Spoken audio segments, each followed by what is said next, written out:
Hello friends, welcome back to Anjana Lal study. Friends, मेरे आज के वीडियो का टॉपिक है मेरा देश। आज मैं आपको वीडियो में बताऊंगी कि मेरा देश पर निबंध कैसे लिखें। एग्जामिनेशन का एक मुख्य टॉपिक होता है ये। यदि आपको मेरा देश पर निबंध लिखना हो या मेरा देश भारत पर निबंध लिखना हो तो आप ये निबंध लिख सकते हैं। इसमें हेडिंग और स्लोगन का मैंने प्रयोग किया है। बहुत ही प्रभावशाली निबंध है। 100% मार्क्स आपको इसमें मिलेंगे। तो चलिए वीडियो स्टार्ट करती हूँ। सबसे पहले लिखेंगे रूपरेखा। रूपरेखा में लिखेंगे प्रस्तावना, भारत के प्राचीन नाम, विभिन्न धर्म, जाति और संप्रदाय, प्रकृति के विभिन्न रूप, महापुरुषों की जन्मभूमि और अंत में लिखेंगे निष्कर्ष। फ्रेंड्स, वीडियो पसंद आए तो लाइक कीजिएगा, कमेंट करके बताइएगा, अपने दोस्तों में शेयर कीजिएगा और अगर चैनल पर नए हैं तो सब्सक्राइब भी कर लीजिएगा। साथ ही बेल आइकन को प्रेस करना कभी नहीं भूलिएगा, जिससे आपको मेरे आने वाली वीडियो का नोटिफिकेशन टाइम पर मिलता रहे। तो चलिए अब स्टार्ट करती हूँ। सबसे पहले एक स्लोगन के साथ अपने निबंध की स्टार्टिंग करती हूँ। अरुण या मधुमेह देश हमारा, जहाँ पहुँच अनजान क्षितिज को मिलता एक सहारा। प्रस्तावना में लिखेंगे सचमुच हमारा देश भारत संसार का सर्वश्रेष्ठ देश है। अपनी भौगोलिक, सांस्कृतिक और प्राकृतिक विभिन्नताओं के कारण यह विश्व भर में अनूठा है। यह संसार के प्राचीनतम संस्कृतियों और सभ्यताओं में से एक है। चारों दिशाओं में इसका नाम रोशन है।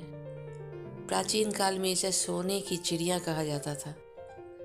सभ्यता और संस्कृति की दृष्टि से भी यह देश सबसे अव्वल है। चलिए अब जानते हैं हमारे देश में और कौन कौन सी विशेषताएं हैं। सबसे पहले जानते हैं हमारे देश भारत का प्राचीन नाम। भारत प्राचीन काल में आर्यावर्त के नाम से जाना जाता था तथा यहाँ के निवासी आर्य कहलाते थे। प्रतापी राजा दुष्यंत तथा शकुंतला के पुत्र भरत के नाम पर इसका नाम भारत पड़ा। इसे हिंद, हिंदुस्तान, भारत खंड, जम्बू द्वीप या इंडिया के नाम से भी जाना जाता है। ये सब इसके प्राचीन नाम हैं। अगली हेडिंग देंगे प्रकृति के विभिन्न रूप। भारत में प्रकृति के विभिन्न रूपों के दर्शन करने को मिलते हैं। उत्तर में विशाल हिमालय पर्वत है। दक्षिण में हिंद महासागर इसके चरंद होता है। खूबसूरत बर्फीली पहाड़ियाँ, समतल मैदान, रेगिस्तान, हरी भरी घाटियाँ, समुद्री प्रदेश, सब कुछ जो विश्व भर में है उसका नमूना यहाँ देखने को मिलता है। मानो प्रकृति ने इसे अपने हाथों से सजाया है। संसार भर में जितने मौसम होते हैं वे सब हमारे देश में देखने को मिलते हैं। सर्दी, गर्मी, बरसात, सभी तरह के यहाँ मौसम होते हैं। भारत की सुंदरता को देखते हुए शायद इसलिए कवि इकबाल ने कहा था कि सारे जहाँ से अच्छा हिंदुस्तान हमारा। गंगा, यमुना, कृष्णा, कावेरी जैसी नदियाँ यहाँ की पुण्य भूमि को सींचती है। यहाँ की भूमि में सोना, चांदी, कोयला तथा अनेक खनिज पदार्थ हैं। इसी कारण एक समय इसे सोने की चिड़िया कहा जाता था। अगली हेडिंग होगी धर्म, सभ्यता और संस्कृति। हमारे देश भारत में अनेक धर्म, जाति और संप्रदायों के लोग परस्पर प्रेम से रहते हैं।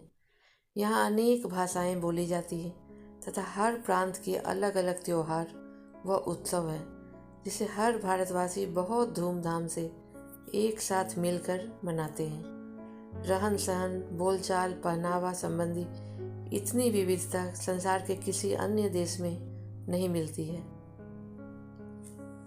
अगली हेडिंग होगी महापुरुषों की जन्मभूमि। धर्म, कला और संस्कृति की दृष्टि से भी भारत एक महान देश है। यहाँ अनेक ऋषि मुनियों ने जन्म लिया तथा वेद, पुराण तथा उपनिषदों की रचना हुई। भारत ने सदा विश्व को शांति, सत्य और अहिंसा की राह दिखाई। यहाँ सीता व लक्ष्मीबाई जैसी स्त्रियों ने जन्म लिया। यहाँ ध्रुव, प्रहलाद, अभिमन्यु जैसे बालकों ने जन्म लिया। यह शिवाजी, राजा रणजीत सिंह, महाराणा प्रताप, भगत सिंह, चंद्रशेखर जैसे वीरों की भूमि है। यहाँ गौतम, महावीर, गुरु नानक, विवेकानंद जैसे महापुरुषों ने जन्म लिया तथा विश्व को शांति की राह दिखाई। वेद, उपनिषद, रामायण, गीता, महाभारत जैसे अद्भुत ग्रंथ की रचना इस देश में हुई है। यहाँ हजारों वर्ष पहले चरक तथा सुश्रुत जैसे शल्य चिकित्सक हुए। आर्यभट्ट जैसे गणितज्ञ जिन्होंने जीरो का आविष्कार किया तथा अनेक ज्योतिषविज्ञ भारत में जन्म लिए और अपने ज्ञान विज्ञान से असंख्य रास्ते विश्व को दिखाएं। हमारे देश भारत में वास्तुकला, स्थापत्य कला और शिल्प कला के उत्कृष्ट नमूने भी देखने को मिलते हैं। ताजमहल, कुतुब मीनार, कोणार्क का सूर्य मंदिर, अजंता एलोरा की गुफाएं आदि विश्व के लिए आकर्षण का केंद्र है। मेरा देश सचमुच अद्भुत है। अंत में लिखेंगे निष्कर्ष। निष्कर्ष में लिखेंगे, मेरा भारत देश महान है। इसकी सभ्यता और संस्कृति विश्व विख्यात है। धर्मनिरपेक्षता के आधार पर हमारा देश सबसे बड़ा लोकतांत्रिक देश माना जाता है। आज भारत हर क्षेत्र में आगे बढ़ रहा है और उसकी गिनती विकासशील देशों में हो रही है।